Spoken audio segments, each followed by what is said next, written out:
বিসমিল্লাহির রহমানির রহিম। সুপ্রিয় শিক্ষার্থী বন্ধুরা, তোমরা কেমন আছো? আশা করি এই করোনা ভাইরাসের ভিতরে তোমরা সবাই ভালো আছো। দীর্ঘ প্রায় 8 মাস স্কুল বন্ধ, বিদায় তোমরা ক্লাস থেকে বঞ্চিত। সুপ্রিয় শিক্ষার্থী বন্ধুরা, তোমরা দেখো যে মাননীয় শিক্ষামন্ত্রীর নির্দেশে আমাদের বাংলাদেশের প্রায় সকল স্কুলে অনলাইন ক্লাস হচ্ছে। ঠিক তারই ধারাবাহিকতায় আমরা দিগদানা কুশলনগর মাধ্যমিক বিদ্যালয় কর্তৃক আয়োজিত আজকে আমরা অনলাইন ক্লাসে এসেছি। আমি মোহাম্মদ কামরুজ্জামান, সহকারী শিক্ষক, দিগদানা কুশলনগর মাধ্যমিক বিদ্যালয়, জিরুল যশোর।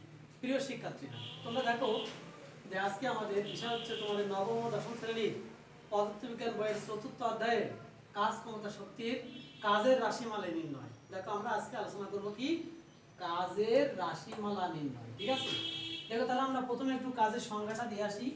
কোনো বস্তুর উপর যদি বল প্রয়োগ করা হয়, তাহলে যদি বস্তু বলের প্রয়োগ বিন্দু যদি সরণ ঘটে, তাহলে তাকে কাজ বলে। কাজকে কি দ্বারা প্রকাশ করা হয়? দেখো কাজকে ডব্লিউ দ্বারা প্রকাশ করা। দেখো কাজের ইংরেজি কি? ওয়ার্ক। ডব্লিউ আর কে ওয়ার্ক, ডব্লিউ আর কে ওয়ার্ক। ইংরেজি ভাষায় ওয়ার্ক মানে হলো কি কাজ। ওয়ার্ক মানে কি কাজ।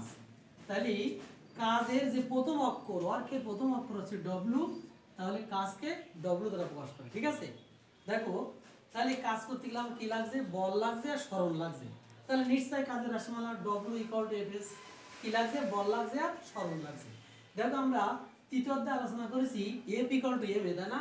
দেখো আমি এখানে লিখি F equal to M A. ভালো করে খেয়াল করো, F equal to M A. দেখো এখানে এফ হলো বল, এম হলো ভর, আর এ হলো বস্তুর ত্বরণ। ঠিক আছে, তাহলে দেখুন আমরা মাটিতে যখন চলাচল করবো তখন F equal to M A হবে। আর যখন একটা বস্তু কাজ করবো, যখন উপরের দিক যাবো, তখন নিশ্চয়ই সেখানে আর ত্বরণ হবে না। সেখানে ত্বরণ হবে, কিন্তু সেই ত্বরণ হবে অভিকর্ষ ত্বরণ। অভিকর্ষ ত্বরণকে জি দ্বারা প্রকাশ করা হয়, যার মান হলো 9.8 মিটার পার সেকেন্ড স্কোয়ার। দেখো তাহলে আমরা কাজের রাশিমালা W equal to F S, W equal to M G S. এখানে এম হলো ভর, জি হলো অভিকর্ষ ত্বরণ, আর এস হলো কি সরণ বা দূরত্ব। দেখো এবার মনে করো আমরা যখন সাইকেলে যখন রাস্তাতে যাচ্ছি, আমরা বাংলাদেশে যে রাস্তা আছে সব কি সোজা রাস্তা? না, এটা তো বিমান রাস্তা আছে, সোজা চলে গেলাম আমরা যশোর থেকে ঢাকা চলে গেলাম, সোজা এরকম না। আমরা এখানে কি ব্যাক করি না রাস্তায়, একে বলে ব্যাংকিং অফ রোডস। তাহলে আমরা একটা রাস্তায় যখন যাচ্ছি তখন একটা ডিগ্রি কোণে ঘুরি না আমরা।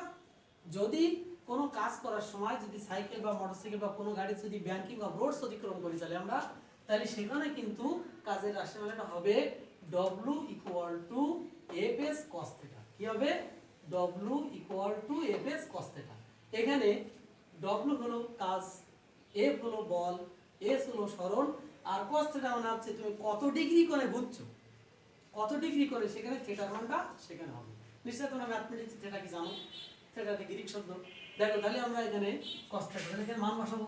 মনে করো আমি এত ডিগ্রি কোণে হাঁটছি, বা এত ডিগ্রি কোণে ঘুরছি, বা এত ডিগ্রি কোণে আমি সাইকেল চালাচ্ছি, ঠিক সেটা আমার যাবে এখানে cos থিটার মান সেখানে বসা দেবো। আচ্ছা, আর একটা বিষয়, মনে করো এখানে আমরা গাণিতিক সমস্যার সমাধান করব।